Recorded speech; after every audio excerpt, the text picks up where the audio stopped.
I'm sure nobody can relate to this one. It's fear. You might experience it as anxiety, worry, or nervousness. Why don't skeletons fight each other? Because they don't have the guts.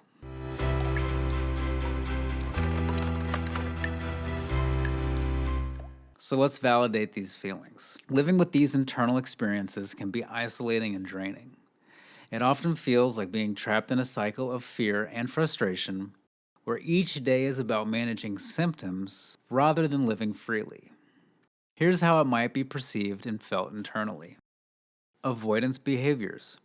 Whenever there's a chance I might encounter the situation I fear, I find an excuse to avoid it.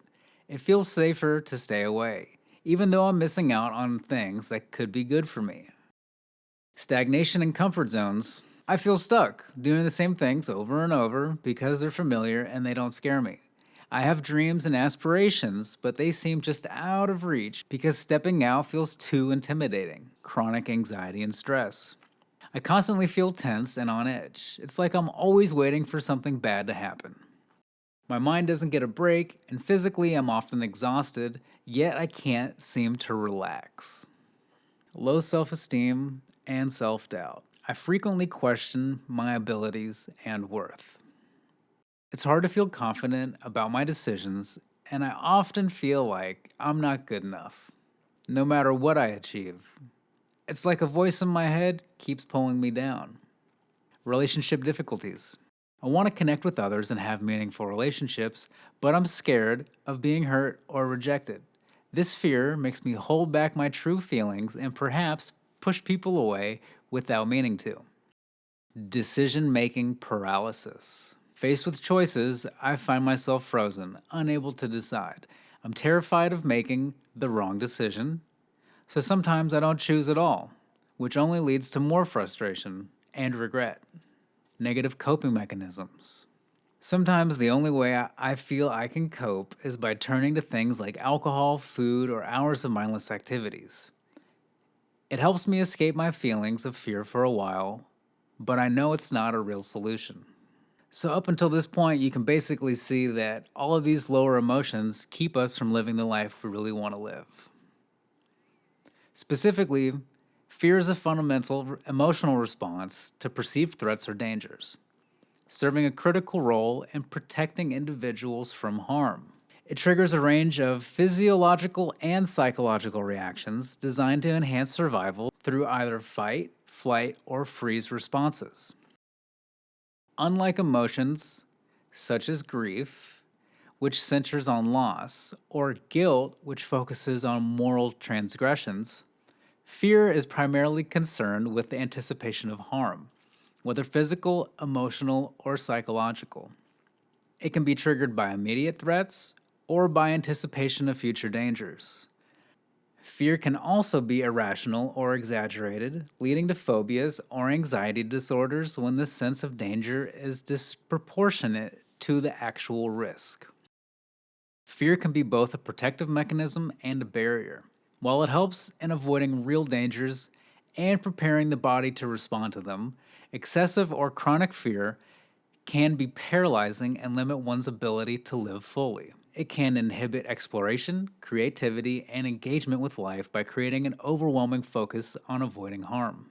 Managing fear involves understanding its sources and learning how to evaluate real versus perceived threats.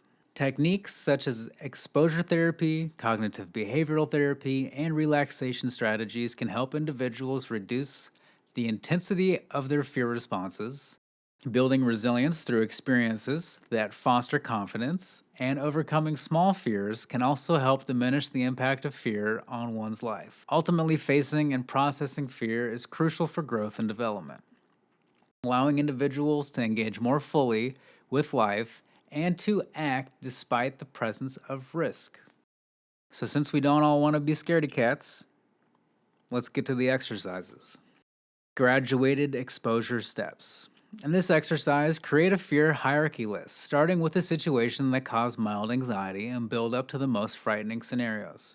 Begin by exposing yourself to the least scary situation, and gradually work your way up the list as you become more comfortable. The purpose of this exercise is that it helps desensitize you to the stimuli or situations that trigger fear, reducing the intensity of your emotional reactions over time. By progressively facing your fears, you build resilience and reduce avoidance behaviors. Mindfulness-based stress reduction. In this exercise, we're going to engage in daily mindfulness exercises such as focused breathing or guided meditations. Spend a few minutes each day in a quiet space, concentrating on your breath and observing your feelings and thoughts without judgment. The purpose here is that these practices help you become more aware of the present moment and less entangled in reactive patterns typically triggered by fear. This awareness can decrease the physiological stress response associated with fear, promoting calmness.